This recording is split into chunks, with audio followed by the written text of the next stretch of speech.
Hello everyone.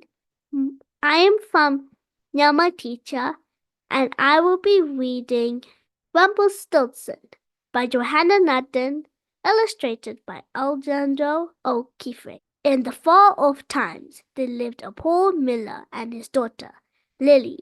Lily was kind and clever and good, but the miller was a show who liked to tell tall tales. Lily was in love with a prince, but was too poor to be his wife. So the miller went to the king and boasted about his daughter. She can spin straw into pure gold, he said. The king was delighted and summoned Lily to the castle. There he took her to a turret and showed her a bale of straw. Spin it into gold by morning, and you may marry my son, he said. Then he locked the door. But of course, Lily had no idea what to do, and stamped her foot crossly. At the sound, a goblin appeared. Give me your necklace, and I will spin the straw into gold, he said. Lily's necklace had belonged to her mother, so she did not want to give it away. Yet she did want to marry the prince, so she agreed. The goblin was good at his word and spun the straw into reels of gold. The king was pleased, but he was also greedy. He took Lily to another turret with 2 bales of straw. Spin it into gold by morning, and you may marry my son, he said. Then he locked the door. Again Lily stamped her foot, and again the goblin appeared. Give me your ring, and I will spin the straw into gold for you. Lily gave him the ring, and the goblin spun the straw into reels of gold. The king smiled when he saw the gold, but it made him greedier still. He took Lily to another turret with 3 bales of straw. Spin it into gold by morning, and you may marry my son, he said. Then he locked the door. Again Lily stamped her foot, and again the goblin appeared. I have nothing left to give you, she said, but I need your help. So the goblin thought and replied, Give me your first child, and I'll spin the straw into gold. Lily, who did not much care for babies, agreed, and the goblin spun the straw into reels of gold.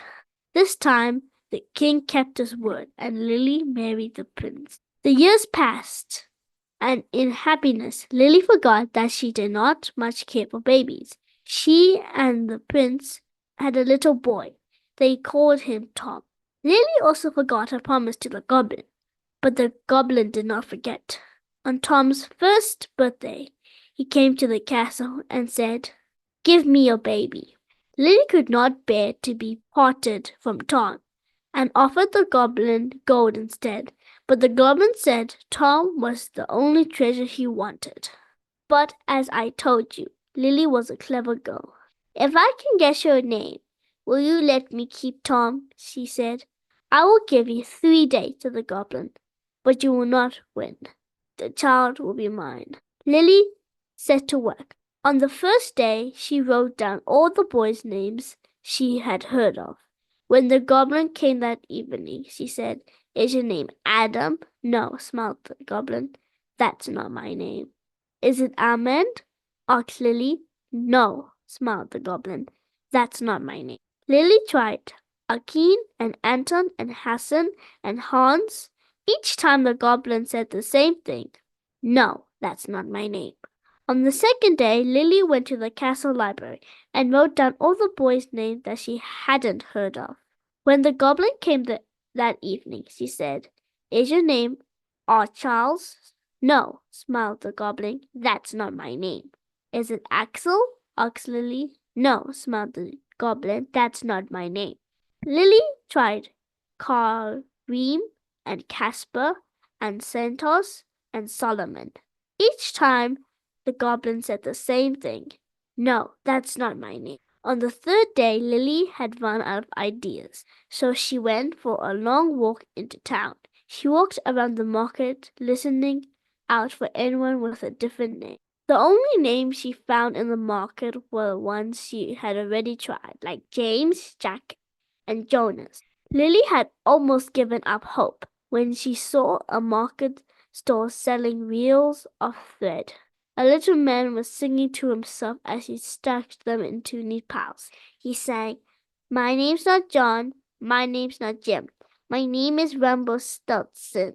Lily smiled because she could see that the little man was the very same goblin who wanted to take Tom away. When the goblin came that evening, she pretended not to know.